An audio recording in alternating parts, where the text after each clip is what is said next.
Hi, everyone. In the light of what's happened in Washington, I just wanted to put something together because I kept asking myself the question, why?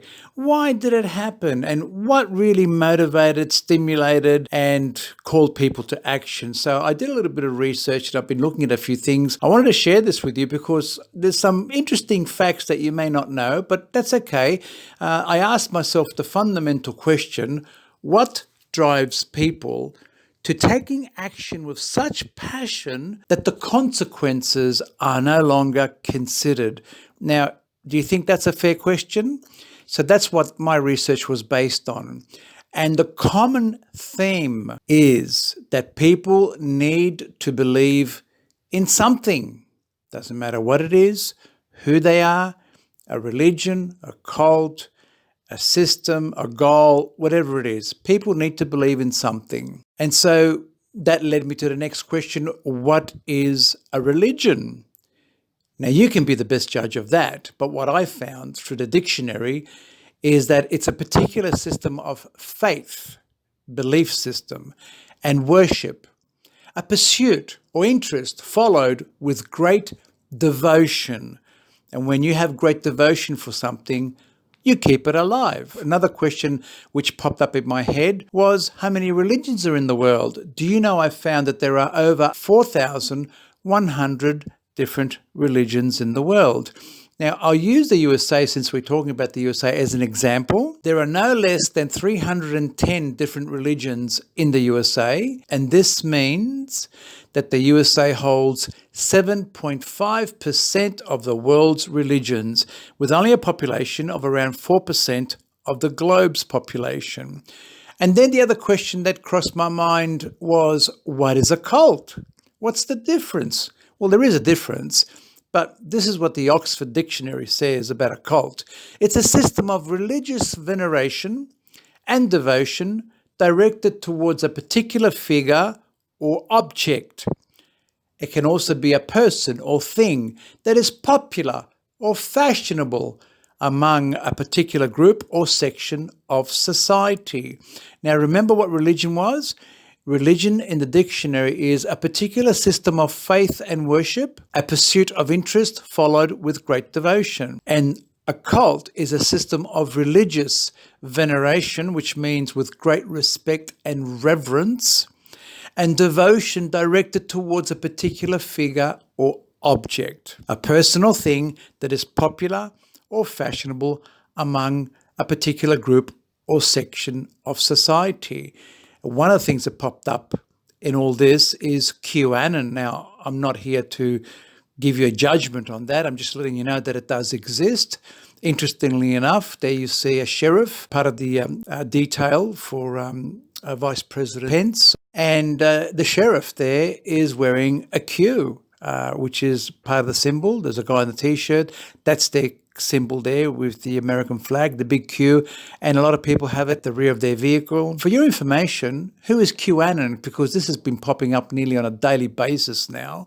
As Mike Wendling of the BBC News recently wrote, at its heart, QAnon is a wide-ranging, completely unfounded theory that says that President Trump is waging a secret war against the elite Satan-worshipping pedophiles in government, business, and the media. QAnon believers have speculated that this fight will lead to a day of reckoning where prominent people, such as former president candidate Hillary Clinton, will be arrested and executed. A day of reckoning. Where did it all start? In October 2017, an anonymous user put a series of posts on the message board 4chan. The user signed off as Q and claimed to have a level of US security approval known as Q clearance. These messages became known as Q drops or breadcrumbs, often written in cryptic language peppered with slogans, pledges, and pro-Trump themes. This marketing machine must be huge. What is the machinery that puts it all into gear? These are the steps. Number one, there are 7 steps to fruition. Number one, uncover some issue to make people aware of what's wrong or missing in their life. In other words, give them a problem to go for. Number 2, create a common enemy, telling the group of the disadvantages if they don't do something to change things soon. Number 3, confirm you are the person to rectify things, speaking of potential wins, which must be of a greater value than where you are now. Remember, these are the 7 steps to fruition in making a cult come true. These are some of the things that I picked up on Q and what they use at meetings, at rallies, at gatherings. And I was quite interested to see this one. I've never seen this before. We Are Q, with President Donald Trump in the background smiling. He even made a comment since then, I found out, that he likes the people since they like him and they look like good people. 7 steps to fruition. Number 4, highlight wins, justifying why they should be doing it and that you can lead them to a better outcome. Motivate them, a call to action. Create a name or a signature symbol for members to identify with each other and give the group a mascot or recognizable sign. In this case, we're talking about Q, it's the Q. The final step, number 7, communicate with your group or cult regularly to keep the dream alive using meetings, electronic or other means to discuss possibilities and the further actions which should be taken to strengthen their cause. And so a lot of those flags that were being waved at the Capitol had Q on them. The disclaimer supporting their mentality is this: it's not our fault. They made us do it. You made us do it. She made us do it. He made us do it. If something goes wrong, just place the blame and shame elsewhere, and that way we can try again. In short, it's about bringing change by force. They built gallows in front of the Capitol, and the chanting went on, and I quote what the crowd was chanting on the 6th of January, "Hang Mike Pence, hang Mike Pence, hang Mike Pence."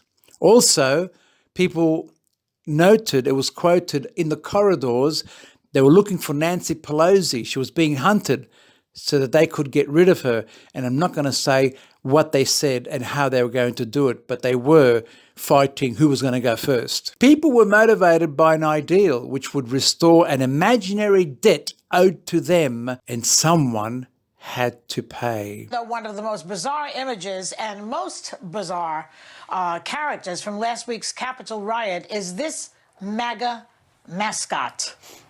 Okay? Isn't he something? Some people call him the QAnon shaman, the raccoon head, and Chewbacca. Those are just a few of his names. His real name is Jacob Anthony Chansley, and his lawyer claims that he was just following orders when he storms the Capitol. Watch. Why does he believe what the president tells him? In 1978, a whole bunch of people in San Francisco followed a guy by the name of Jim Jones down to Georgetown, Indiana. It was a cult. Yeah, that's right. And you know the only thing different here? There's no Kool-Aid. The president said, "I'm going to walk down Pennsylvania Avenue with you." They had a right to rely on the words of our president. He felt like he was answering the call of our president. My client wasn't violent. He didn't cross over any police lines. He didn't assault anyone. He was there at the invitation of our president. If Mike Pence does the right thing, we win the election.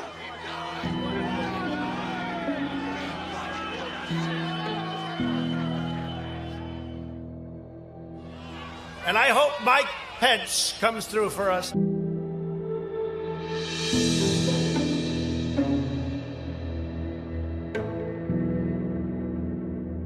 All Vice President Pence has to do is send it back to the states to recertify, and we become president, and you are the happiest people.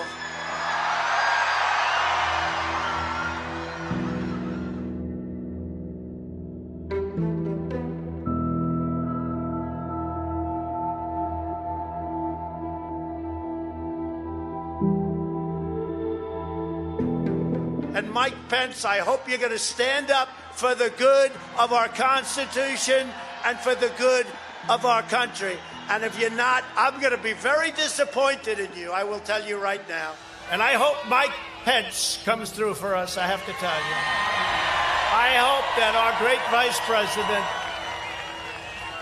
vice president comes through for us. He's a great guy. Of course, if he doesn't come through, I won't like him quite as much.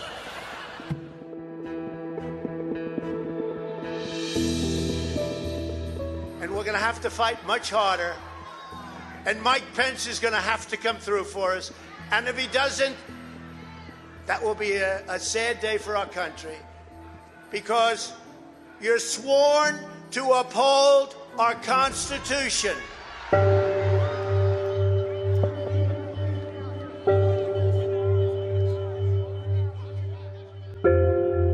Mike Pence didn't have the courage to do what should have been done to protect our country and our Constitution.